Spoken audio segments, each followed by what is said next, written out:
Bienvenue dans cette troisième vidéo d'une série de 4 vidéos pour apprendre comment en finir avec les douleurs et les blessures au genou.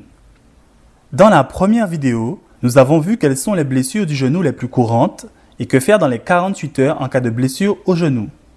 Dans la deuxième vidéo, nous avons vu 7 mauvaises habitudes que vous pouvez changer pour améliorer l'état de vos genoux. Dans cette vidéo, nous allons voir les 8 causes les plus fréquentes des douleurs et blessures au genou et ce que vous pouvez faire pour les corriger. La première cause dont on va parler est la faiblesse des muscles fessiers. Les fessiers sont un groupe musculaire très important pour la santé du genou. Les fessiers créent l'extension de la hanche, qui est une partie importante dans la course, le saut et beaucoup d'autres mouvements. Si vos muscles fessiers sont faibles, ils ne peuvent pas remplir leur fonction. Cela met plus de tension dans les ischio-jambiers qui deviennent surchargés et plus raides. Cela entraîne par conséquence plus de pression aussi sur les genoux.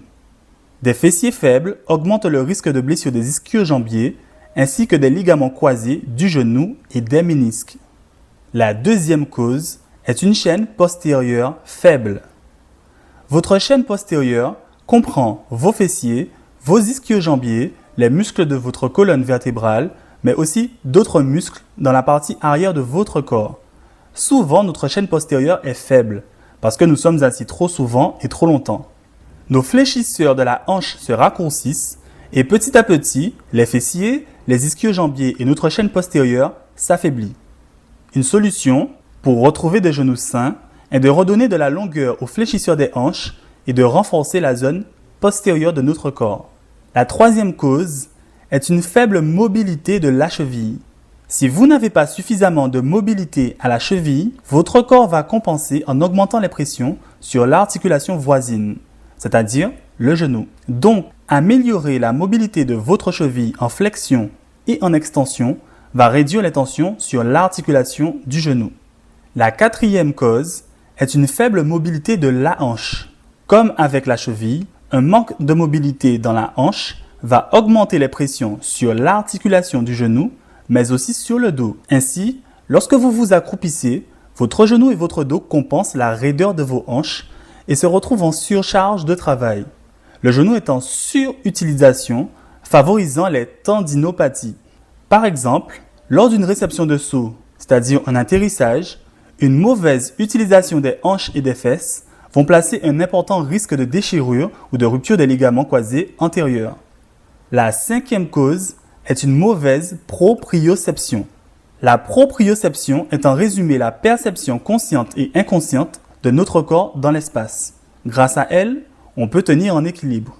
Nos muscles, nos tendons, nos articulations ont des organes et des récepteurs qui permettent de réguler notre proprioception. Essayez ceci. Mettez-vous en équilibre sur une jambe, puis fermez vos yeux. Arrivez-vous à maintenir votre équilibre 30 secondes sans vous agiter? Certains vont réussir à tenir la position 1 seconde, tandis que d'autres peuvent rester plus d'1 minute. C'est la qualité de votre proprioception qui va faire la différence. Dans la plupart de nos mouvements, nous effectuons des actions sur une jambe. Lorsque vous courez, vous êtes sur une jambe l'une après l'autre. C'est pareil lorsque vous marchez. Et la majorité des blessures surviennent lors des actions sur une jambe.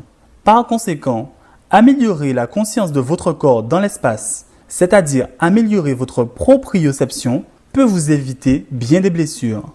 La sixième cause est une faible qualité de mouvement.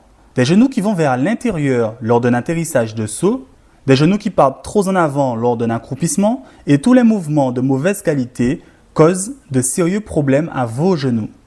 La faiblesse musculaire, les déséquilibres musculaires, le manque de mobilité, les déséquilibres posturaux contribuent à nos mauvais mouvements. Et même une bonne posture ne signifie pas un bon mouvement. Donc, vous devez faire attention à être aligné dans vos déplacements, à faire attention à absorber les chocs avec vos muscles plutôt qu'avec vos articulations.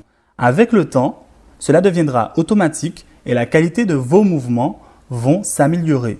La septième cause est une augmentation trop rapide des charges d'entraînement. On peut appeler cela en faire trop tôt. Chaque partie de votre corps prend un temps différent pour s'adapter à l'entraînement. La première partie qui s'adapte est votre système nerveux central. Il est suivi par votre système cardiovasculaire et vos muscles. Puis, Les ligaments et les tendons vont prendre plus de temps pour s'adapter à l'entraînement et l'évolution de la densité osseuse va se produire en dernier. Vous devez donc donner à votre corps et à chaque élément de votre corps le temps de s'adapter. Une augmentation trop rapide de l'intensité des charges d'entraînement peut blesser vos genoux. Visez une augmentation maximale de 10% par semaine. Gardez en tête que les dommages aux tissus se produisent bien avant que nous ressentions la douleur. La douleur au genou est un signe d'avertissement qu'il y a un problème. La 8e et dernière cause que nous allons identifier est notre posture. Notre système nerveux central est celui qui tire toutes les ficelles. Notre corps s'adapte à nos habitudes. En fonction de nos habitudes quotidiennes de déplacement, notre système nerveux central sait quelles longueurs musculaires sont le plus souvent utilisées et lesquelles le sont le moins.